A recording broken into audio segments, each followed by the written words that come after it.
अगर मैं तुमसे कहूँ कुछ लोग ना लड़ते हैं, ना शिकायत करते हैं, ना ही कहते हैं मैं अब खत्म हूँ, वो बस चुपचाप तुम्हारी जिंदगी से गायब हो जाते हैं। कोई ड्रामा नहीं, कोई वार्निंग नहीं, बस खामोशी। और सबसे डरावनी बात, जब तक तुम्हें समझ आता है वो तुम्हें छोड़ चुके होते हैं। सुनने में कठोर लगता है शायद, लेकिन ये सच है। और आज हम बात करेंगे उन लोगों की मनोविज्ञान के बारे में जो बिना कुछ कहे लोगों को छोड़ देते हैं। तुम्हें वो दोस्त याद है जो पहले हमेशा मैसेज करता था और अब सिर्फ हम ओके हाँ में जवाब देता है? हाँ, वो बिजी नहीं है, वो इमोशनल दूरी बना रहा है। जो लोग चुपचाप चले जाते हैं वो एक दिन में ऐसा नहीं करते। ऐसा नहीं कि एक सुबह उठे और बोले आज से मैं गायब। नहीं, ये एक धीरे धीरे होने वाली प्रक्रिया है। वो कोशिश करते हैं, इंतजार करते हैं, उम्मीद करते हैं कि सब ठीक हो जाएगा, लेकिन जब कुछ भी नहीं बदलता तो वो बदल जाते हैं। सबसे पहली बात जो तुम्हें समझनी चाहिए, जो लोग चुपचाप छोड़ते हैं वही लोग सबसे ज्यादा परवाह करते थे। वो शोर नहीं करते, ड्रामा नहीं करते, उन्हें टकराव पसंद नहीं होता। तुमने मुझे दुख पहुँचाया कहने की बजाय वो सोचते हैं कोई बात नहीं, मैं संभाल लूंगा। बार बार, फिर से और फिर से, जब तक एक दिन वो नहीं संभालते। इसे ऐसे समझो, मान लो तुम रोज एक पौधे को पानी दे रहे हो, उसे धूप, देखभाल, ध्यान दे रहे हो, लेकिन वो पौधा फिर भी मुरझा रहा है। एक समय आता है जब तुम खुद को दोष देना बंद कर देते हो और उसे पानी देना भी। रिश्तों में भी बिल्कुल ऐसा ही होता है। अब यहाँ असली बात आती है, ये लोग किसी एक बड़ी गलती की वजह से नहीं जाते, ये छोटी छोटी चीजों की वजह से जाते हैं जो बार बार होती है। लेट रिप्लाई, इग्नोर किए गए मैसेज, टूटे हुए वादे, ऑप्शन जैसा महसूस होना, प्रायोरिटी नहीं।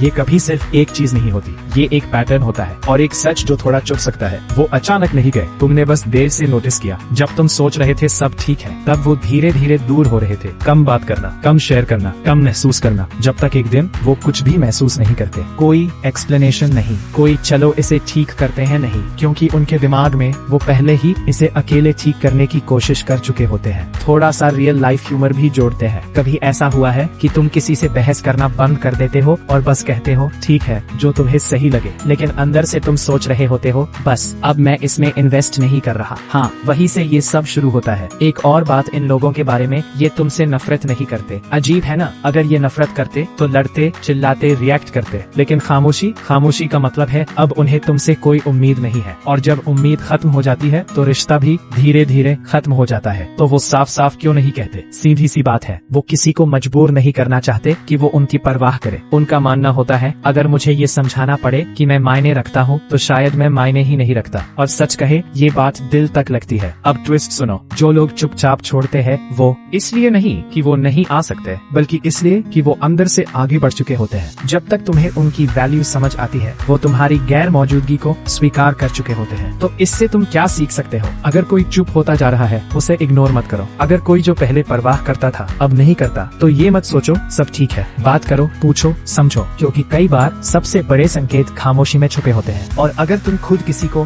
धीरे धीरे छोड़ रहे हो तो बस एक सवाल खुद से पूछो, क्या मैंने सही से बात की या बस उम्मीद की कि वो खुद समझ जाएंगे? क्योंकि खामोशी तुम्हें बचाती है, लेकिन चीजों को बिना क्लोजर के खत्म भी कर देती है। आखिर में हर कोई अलविदा कहकर नहीं जाता, कुछ लोग दूरी बनाकर चले जाते हैं। और सबसे दुख की बात, तुम उन्हें तब नहीं खोते जब वो चले जाते हैं, तुम उन्हें तब खोते हो जब वो महसूस करना बंद कर देते हैं। तो अगली बार कोई चुप हो जाए तो उसे हल्के में मत लेना, क्योंकि खामोशी खाली नहीं होती, वो उन बातों से भरी होती है